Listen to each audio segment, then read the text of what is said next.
Συνδέουμε στην ίδρυυση ένα σωλήνα διατομής 2 cm. Με ένα σύνδεσμο σχήματος TAF συνδέουμε ένα ίδιο σωλήνα και ένα σωληνάκι μικρότερης διατομής, όπως το σχήμα, το οποίο βάζουμε κατακόρυφα. Με κατάλληλη διάταξη στενεύουμε το σωλήνα μας σε διατομή 0,8 cm. Με ένα σύνδεσμο σχήματος TAF διατομής 0,8 cm βάζουμε ένα παρακλάδι μικρότερου σωλήνα. Ανοίγουμε την ίδρυυση να γεμίσουν οι σωλήνες. Όταν γεμίσουν οι σωλήνες, κλείνουμε τη βρύση.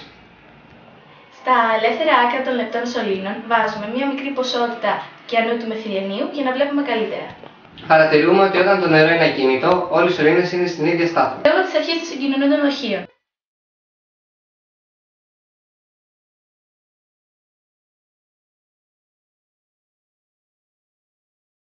Ανοίγουμε τη βρύση και αφήνουμε να τρέξει ελεύθερα το νερό.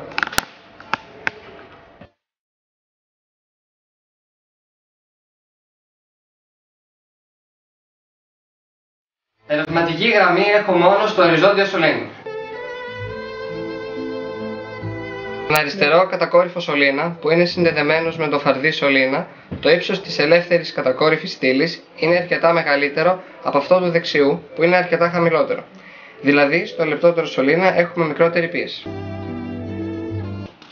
Έτσι εξηγείται γιατί σπάνε και τα μεγάλα αγκία των ηλικιωμένων.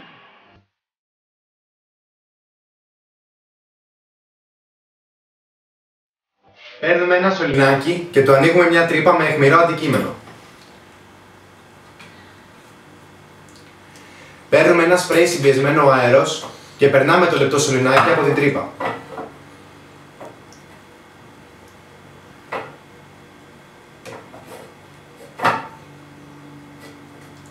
Σε ένα δοχείο με πορτοκαλάδα βάζουμε το ένα μέρος από το σωληνάκι και φυσάμε με το σπρέι.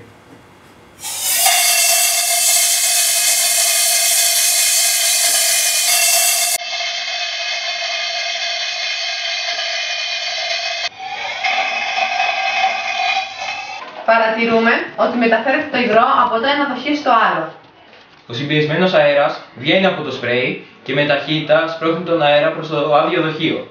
Όπου έχω μεγάλη ταχύτητα αέρα, έχω μικρότερη πίεση. Η πίεση στο σημείο Α, μέσα στο σωληνάκι, είναι μικρότερη από την πίεση στην επιφάνεια του υγρού στο αρχικό δοχείο, με αποτέλεσμα να οθείται το νερό προς το δεύτερο δοχείο. Α, έτσι δούλευα παλιά οι ξεκαστήρες που φλίταρε η γιαγιά μου για τα κουνούπια και τις μύγες. Πεθερούλα μου εσύ! Και ο Βέγκος η πεθερά του στην ταινία «Πάρε κόσμο».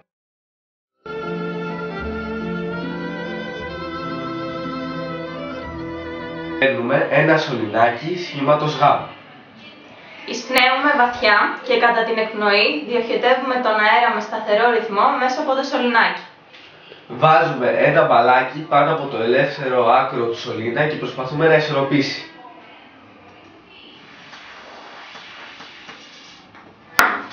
Έτσι, κάναμε διαγωνισμό αναπνοής.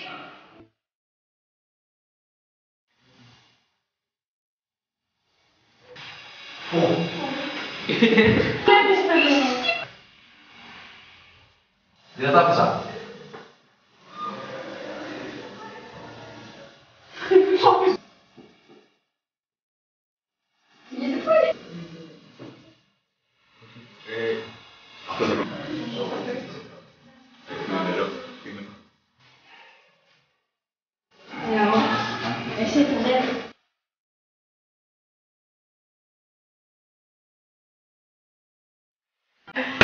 Παίρνουμε ένα μπαλάκι και ένα καμπυλωτό σωλήνα που στο άκρο του έχει ένα ακροστόμιο διάμετρο λιγότερο από αυτό που έχει το μπαλάκι.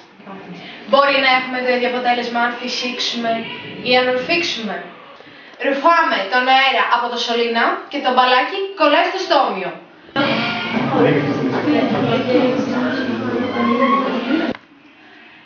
Φυσάμε τον αέρα στο σωλήνα και έχουμε το ίδιο αποτέλεσμα.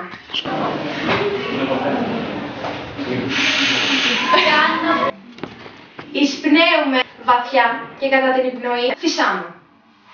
Βάζουμε το μπαλάκι κάτω από το ακροστόμιο και αυτό ισορροπεί.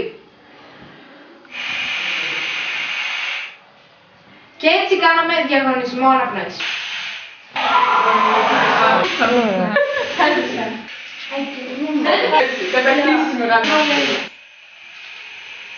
Ένα μαμάκι εδώ μέσα.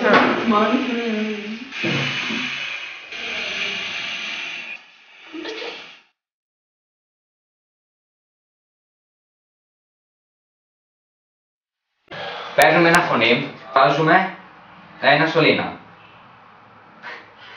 Στο σωλήνα υπάρχει ένα ακροστόμιο με λίγο μικρότερη διάμεσο από το μπαλάκι.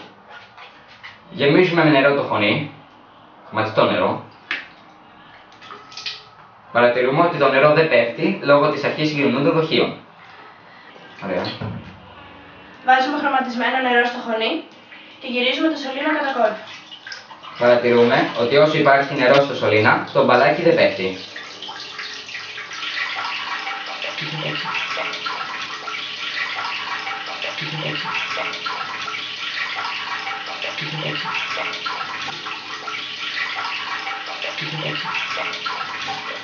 Με το που τελειώσει το νερό, το μπαλάκι πέφτει.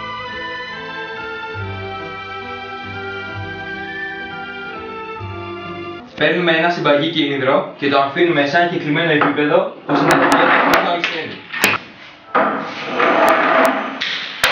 Παίρνουμε ένα μπουκάλι εμφιαλωμένου νερού και με ένα ψαλίδι απομονώνουμε την κυλινδρική επιφάνεια.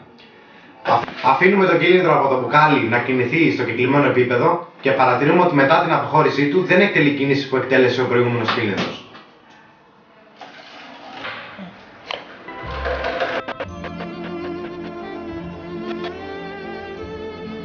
Συγκρίνουμε τώρα τις δύο τροχές. Όπως παρατηρήσατε, είναι σαν να το παίρνει ο αέρας προς το μέρος του κεκλειμένου επίπεδου. Α, γι' αυτό η μπάλα στρίβει όταν βάλουμε φάλτσο. Αυτό το φαινόμενο ονομάζεται φαινόμενο Μάγνους. Πήρε το όνομά του από το Μάγνους, αλλά ο Νεύτωνας τον είχε πρώτος μελετήσει.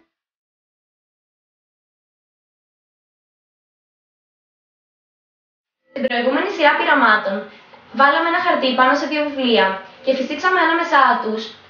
Αυτό πλησίαζε το δάπεδο. Μήπως διώχναμε τον αέρα και το έσπρωχνε η βαρύτητα προς τα κάτω? Όχι.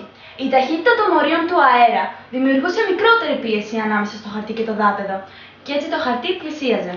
Λόγω της αρχής του Μπερνούλη. Προφανώς. Δηλαδή, αν το πείραμα το κάναμε με το ταβάνι, που το βάρος είναι προς τα κάτω, θα γινότανε. Ας το δοκιμάσουμε. Παίρνουμε ένα φύλλο χαρτί. Με σελοτέιπ κολλάμε τις δύο άκρες του χαρτιού, αφήνοντας κενό 2 εκατοστά περίπου από την πάνω επιφάνεια.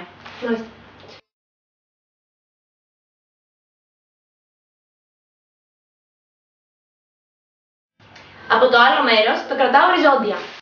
Τα παιδιά που πρότεσαν στο δεύτερο διαγωνισμό αναπνοής φυσούν από το μέρος που έχω το σελοτέιπ. Μήπως φυσάνε κάτω από το χαρτί? Προσοχή! Φυσάμε ανάμεσα στο χαρτόνι και την πάνω επιφάνεια. Αν βάλουμε χαρτόνι θα γίνει? Ας δοκιμάσουμε. Με το χέρι σου. Μπράβο! Wow! Νικήσαμε τη βαρύτητα! Ναι! Εγώ όμως δεν μιλάω συνέχεια. Α, ωραία. Παίρνω Μίκη. Το δοχείο. Τώρα πες εσύ, βάζουμε νερό. Α, ναι. Μην το χύνεις. Κάνε πως τους κόνεις. Κάνε.